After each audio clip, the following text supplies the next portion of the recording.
Now, the original arena mode was an enormous success, and much to my extremely pleasant surprise, it is very well done. Yeah, towards the tail end, people got a bit competitive, and some OP strats and duo combinations were starting to come through, but for the most part, the game mode really revived what a lot of players loved about League of Legends and had long since forgotten. Unfortunately, announced as a temporary game mode, Arena departed League on the 28th of August earlier this year, but devs always spoke of the potential of not only its return, but its permanency based on its performance. Now, I can't say for certain if it'll be returning for good, but it is definitely being speculated. As we see in this tweet from prominent League of Legends news source League of Leaks, they noted that the mode now has its own specific icon and isn't just using the rotating game mode one. Anyway, you're all here for the list of changes and I'm here to provide. Returning on patch 13.24 on December 6th, here is an entire list of changes scrolling on your screen right now. This was data mined by user Frank the Box Monster. In a second, I'm going to actually present or speak on the main and probably more interesting points with gameplay examples, but I'll let this list finish scrolling first. Feel free to pause to read in its entirety, or if you want to skip to me actually talking about it, press the right arrow key on your keyboard 3 times.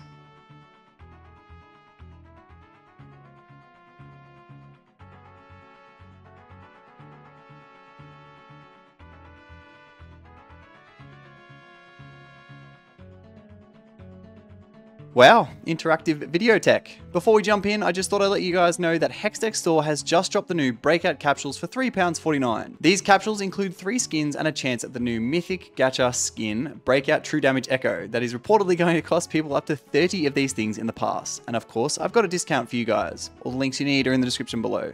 Quick disclaimer as we start, this is obviously from the PBE, so everything forthcoming or just spoken of is subjective to change.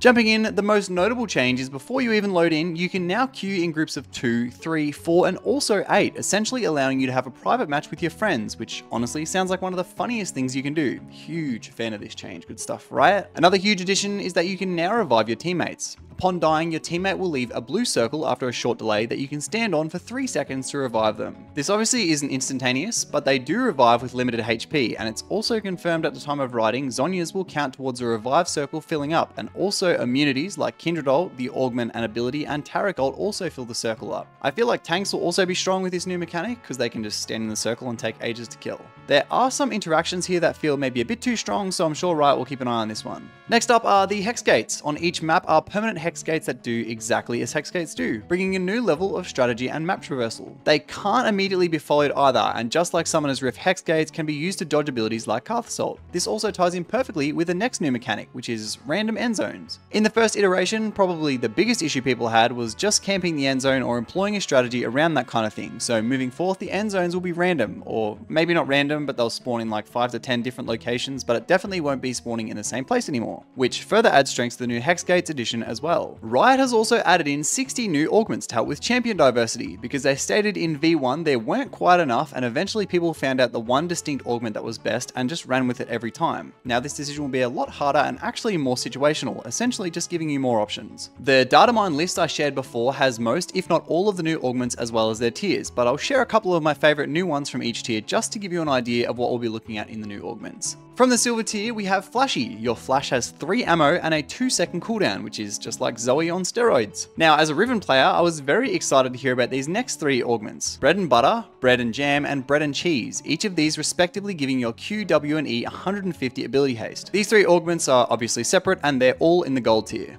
And for the Prismatic, we have Raid Boss. You begin each round imprisoned in the center of the arena, unable to act. While imprisoned, you have 80% damage reduction based on missing health and gain HP, AD, and AP over time equal to 50% max. After 9 seconds or reaching 50% HP, you burst out, knocking enemies back and gaining a 30% max HP shield. Obviously, the strategy of the duo against this would be to kill the other champion before the raid boss is unleashed. There are obviously a ton of other ones, but as I said before, they're all in that list that I just played, and if I read them all out, we'd be here for like another half an hour. On top of these, a handful of augments are no longer in the game. The Zhonya's as a summoner spell one is gone, as well as the sled one, and a couple of pretty unhealthy healing and shielding ones. The next biggest change are the camos, or the huge champions roaming around the arena with you as you fight. 7 camos have been removed from the original, mostly because they were kind of boring and were also just in there because Soul Fighter skins, so don't expect to see Evelynn, Jhin, Lux, Neferi, Samira, Shaco, and Viego. There are however 3 returning ones from Arena V1, Set, Pyke, and Gwen, and 2 brand new ones. The first is Thresh, who is coded to move the furthest away from the lowest health champion and lantern them at all times.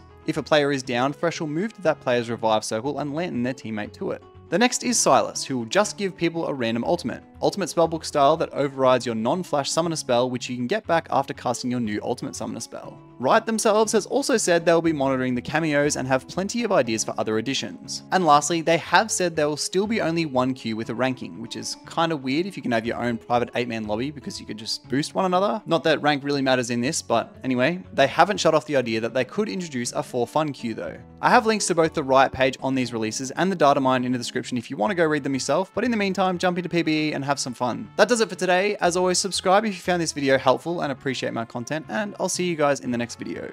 Bye!